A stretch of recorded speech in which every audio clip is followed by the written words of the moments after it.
Muy buenas noches, mi nombre es Julián Vargas, soy del curso de complejidad algorítmica de la Universidad del Bosque y con mi compañero David Beltrán les vamos a explicar todos los puntos realizados en el parcial del primer corte de la materia.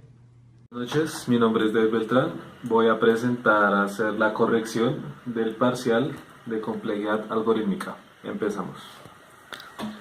Tenemos como el primer punto, un algoritmo tarda 0,5 milisegundos para una instancia de tamaño 100. ¿Cuánto tardará en una entrada de tamaño 500 si el tiempo de ejecución es?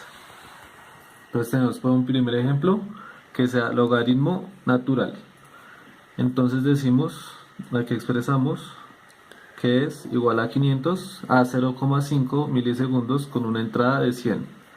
Hallamos la constante que es igual a 0.1085 y lo multiplicamos por logaritmo natural, que es lo que vamos a usar, por la cantidad de datos y nos da la respuesta que es 0,67 milisegundos.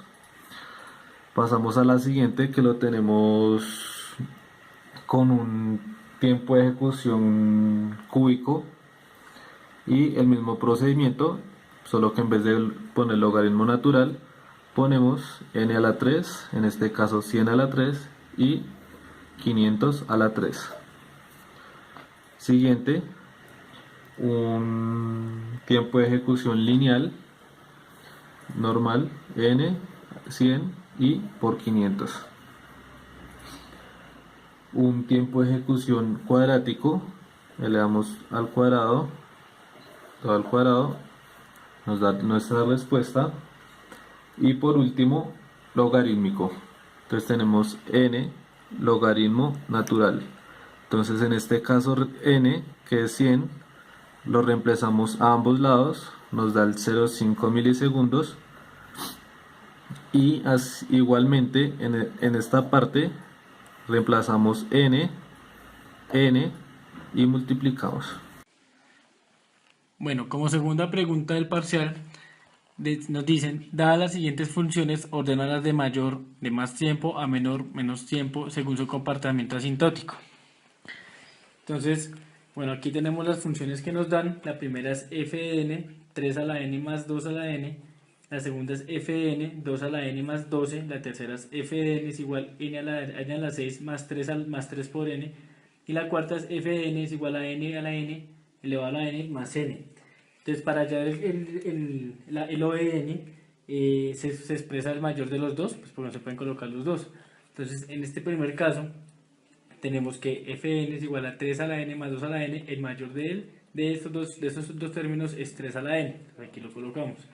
En el segundo, f a la sn es igual a 2 a la n más 12, pero 2 es una constante, entonces no cuenta, entonces se expresa 2 a la n. En el tercero, f de n es igual a n a la 6 más 3 a la n, pero el mayor de estos dos términos es n a la 6, se coloca acá. Y en el cuarto, f de n es igual a n más n, y en el mayor de estos dos términos es n a la n. De esta misma forma encontramos el orden de mayor a menor, encontrando que estamos en el primer lugar n a n, en el segundo lugar 3 a la n, en el tercer lugar 2 a la n y en el cuarto lugar n a la 6. Tercero, el siguiente método retorna el producto de los dos números mayores que se encuentran almacenados en un arreglo de n cantidad de valores. ¿Cuál es la complejidad de este algoritmo en el peor de los casos? Entonces decimos, para hallar la complejidad, encontramos el algoritmo y decimos que las asignaciones valen O de 1. La gran mayoría del algoritmo son O de 1, O de 1, O de 1, O de 1. Entonces aquí encontramos en esta parte que tenemos un O de n. Entonces tomamos esto, multiplicamos y acá nos sale O de n, de esta parte O de 1 y entre las dos tenemos O de n. Entonces decimos que la complejidad de este algoritmo va a ser O de n. Bueno, para la pregunta número 4 dice emparejar los anuladores con las siguientes expresiones. Entonces vamos a verlo acá. Como lo vimos anteriormente en clase, para aplicar los anuladores podemos usar dos reglas. que es e, que es el operador, menos 1 elevado a la i más 1, anula, ese es el anulador, de una constante de n elevado a la i. O el operador menos una b, que es un número cualquiera, anula b, el mismo que es esta vez el número, elevado a acá, que es una constante. Entonces ahora vamos a verlo acá. Para un medio multiplicado de n al cuadrado, su anulador sería e menos 1 a la 3, aplicando esta regla, donde e menos 1, por debido a que k, que es una constante que sería el 1 medio, por n, que aquí lo tenemos, elevado a la i, que es i más 1, 3, elevado a la 3.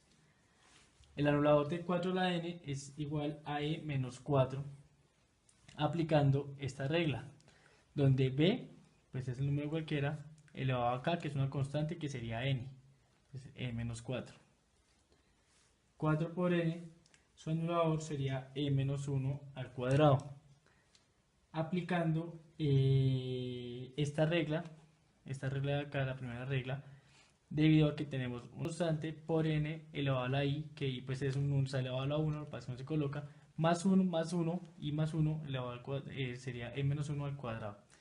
Y 15, pues como es una constante cualquiera, entonces se anula con e menos 1, como lo vimos en clase, que se anula, este es el anulador de cualquier constante.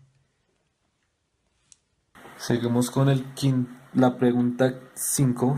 Dice, ¿cuál sería la ecuación de recurrencia para el siguiente procedimiento? Entonces vemos, tomamos esto y acá esta asignación es 1. Pero aquí cuando ya entramos al bucle, vemos que tenemos estas dos secciones, las cuales nos equivalen a t de n-1. Como son 2, tenemos 2 de n-1 más este 1 de acá, y por ende decimos que este es la ecuación de recurrencia. Bueno, como séptima pregunta, nos dicen que si el siguiente procedimiento termina. Entonces es un procedimiento H en el que le entra por parámetro n, i y j, y nos hacen una condición de que si n es mayor a 0, entonces cumpla esta condición de h, a n réstele 1, luego i, luego 6 menos i y menos j. Luego imprima y vuelve a hacer lo mismo, pero entonces aquí cambia 6 menos i menos j y j, que es la diferencia de este procedimiento, de esta instrucción. Cuando entra acá a n, cuando el procedimiento entra acá, a n se le resta 1, o sea que modificamos n. Pero estas otras dos variables no se modifican, quedan quietas. Luego imprime y luego entra acá y se vuelve a restar otro 1 a n, pero estas variables no se modifican. Pero al momento de restarle n ya deja de ser mayor a 0. Entonces el procedimiento sí termina. La octava pregunta y última nos dice cuál es la complejidad de este procedimiento considerando el peor escenario, la cota superior. Entonces, hablando de cota superior, hablamos de O de n. Aquí lo tenemos. Tenemos que, ya hemos visto antes que la ecuación de recurrencia de este algoritmo es t de n por 2 t de n menos 1. Entonces, como decíamos, aquí ya tenemos nuestra ecuación de recurrencia y empezamos a separar peras y manzanas. Entonces tenemos acá el 1 y aquí los tn. Aplicamos nuestro anulador y lo aplicamos en cada sección. Aquí ya tenemos que nos queda t tn más 1, que nos queda 2 tn, y el 1 como es constante no lo anula, entonces sigue en 1. Vemos que en este caso de acá sacamos esta sección y este va a ser el anulador de 1 para sacarlo de esta parte, y esto nos anula todo esto. Entonces decimos que tn va a ser igual a una constante 1 menos 1 a la n más una constante 2 más 2 a la n, y por ende decimos que es 2 a la n por ser el mayor, como dijimos en uno de los ejercicios anteriores,